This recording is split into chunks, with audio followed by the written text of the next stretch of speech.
नमस्कार। आज हम पढ़ेंगे सहायक संधि। आधुनिक भारत में बीए फाइनल ईयर में यह विषय है और लॉर्ड वेलेस्ली ने इस प्रथा की शुरुआत की थी। इस प्रथा की शुरुआत करने का जो मुख्य उद्देश्य था वो जो अंग्रेजी भूमि के अलावा जो देसी राज्य थे, देसी भारतीय राज्य थे, उनको अंग्रेज़ों की राजनीतिक परिधि में लाना, एक उद्देश्य यही था। इसके अतिरिक्त ब्रिटिश ईस्ट इंडिया कंपनी की सुरक्षा और ब्रिटिश साम्राज्य के हितों की रक्षा और उसकी अभिवृद्धि के लिए संधि लाई गई। इसके साथ साथ उस समय फ्रांसीसियों का जो प्रभाव था उसको समाप्त करने का इस संधि के माध्यम से प्रयास किया गया। इस प्रकार लॉर्ड वेलेस्ली एक चतुर व्यक्ति था। उसने इन उद्देश्यों की पूर्ति के लिए एक सहायक संधि व्यवस्था लाया, जिसे सहायक संधि के नाम से जाना गया। इस संधि की जो मुख्य धाराएं थी उसमें सबसे पहले इस संधि की प्रथा के माध्यम से कंपनी ने देसी राज्यों की सुरक्षा का दायित्व अपने ऊपर लिया। इस हेतु कंपनी जिस राज्य के साथ ये संधि होगी उस राज्य में एक कंपनी की सेना उस राज्य में रहेगी। जो सेना रहेगी उसका खर्चा भी वही राज्य देगा, अर्थात उसका व्यय या उसका जो भार है वो भी उसी राज्य पर आएगा। सेना अंग्रेज़ों की होती थी और उसका खर्च संबंधित राज्य, जिस राज्य के साथ ये संधि होती थी वो व्यय करते थे। और नगद भी भुगतान कर सकता था वो राज्य, और कुछ क्षेत्र विशेष का राजस्व के रूप में भी, या जो प्रदेश है क्षेत्र विशेष का, वो दिया जा सकता था। कंपनी की इस सहायक संधि में एक शर्त यह भी थी, कंपनी राज्यों के आंतरिक मामलों में हस्तक्षेप नहीं करेगी। हालांकि ये पूरी कल्पना मात्र रह गया था, फिर भी उसकी एक शर्त ये थी।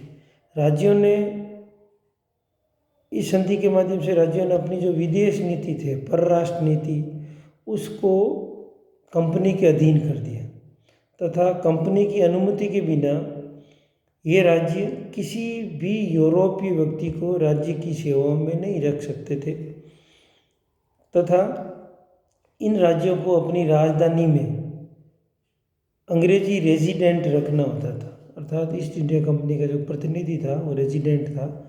उसके माध्यम से क्राउन और ईस्ट इंडिया कंपनी और राज्यों के बीच में व्यवहार या आदान प्रदान होता था। इस प्रकार ये एक व्यवस्था की मुख्य धाराएं थी। इसमें एक धारा जो किसी भी यूरोपीय व्यक्ति को नहीं रख सकते थे, इसका मुख्य रूप से फ्रांसीसियों के, जो इन देसी राजाओं की सेनाओं में फ्रांसीसी अधिकारी थे, उनको हटाना भी एक उद्देश्य था और फ्रांस के प्रभाव को इन राज्यों से समाप्त करना। इस संधि से कंपनी को कई लाभ हुए, ईस्ट इंडिया कंपनी को कई लाभ हुए, जिसमें उसने भारतीय राज्यों को निरस्त कर दिया, निशस्त्रीकरण कर दिया। वह एक दूसरे से पूर्णतः पृथक कर दिया, क्योंकि उनकी विदेश नीति अब कंपनी के अधीन हो गई, जिससे कंपनी का जो प्रतिरोध था वो समाप्त हो गया। अर्थात सभी राज्य आपस में मिलकर संगठित रूप से कंपनी का विरोध नहीं कर सकते। दूसरा, कंपनी के प्रभाव और सीमाओं में वृद्धि हुई। उसे कंपनी को बिना व्यय देशी राजाओं को सेनाएं, कंपनी की व्यय के सेनाएं उपलब्ध हो गई तथा संपूर्ण भारतवर्ष के मुख्य सामरिक ठिकानों, महत्व के स्थानों पर कंपनी का नियंत्रण स्थापित हो गया। कंपनी को भारत में शांति स्थापित करने व अपने हितों की पूर्ति में सहायता मिली, क्योंकि देशी राज्य आपस में भी लड़ते थे, तो इस वजह से अब वो लड़ाई भी इनमें बंद हो गई। फ्रांसीसियों को कंपनी ने इस संधि के माध्यम से प्रभावहीन बना दिया। वह कंपनी को फ्रांसीसियों का भय लगभग समाप्त ही हो गए। अब इस संधि से देशी राज्यों को फायदा तो क्या हुआ, लेकिन उनको नुकसान बहुत हुआ, हानियाँ बहुत हुई। इनमें सबसे पहले हम चर्चा कर सकते हैं कि एक तो इनको निरस्त्रीकरण कर दिया, इनका एक तरह से हथियार रहित कर दिया, क्योंकि इनकी सुरक्षा के लिए सेनाएं अंग्रेज़ों की थी, हथियार उनके पास थे, इनको न तो हथियार खरीदने दिए गए, रेजिडेंस के माध्यम से लगभग इनका शस्त्र अस्त्र लगभग समाप्त कर दिए। तथा इसके साथ ही विदेशी मामलों में कंपनी की अधीनता से हो गई, किसी अन्य राज्य और देश के साथ ये संबंध नहीं बना सकते थे बिना कंपनी की अनुमति थे।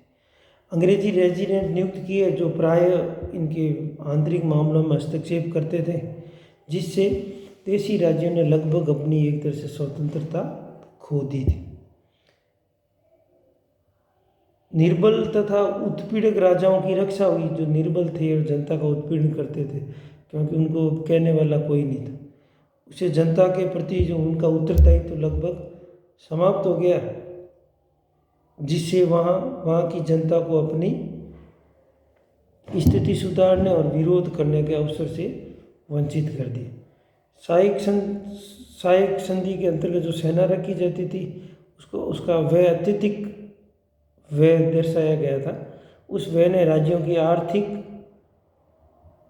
राज्यों को आर्थिक दिवालियापन के कगार पे लिया। इस प्रकार ये सहायक संधि प्रथा वेलेजी के द्वारा की गई थी।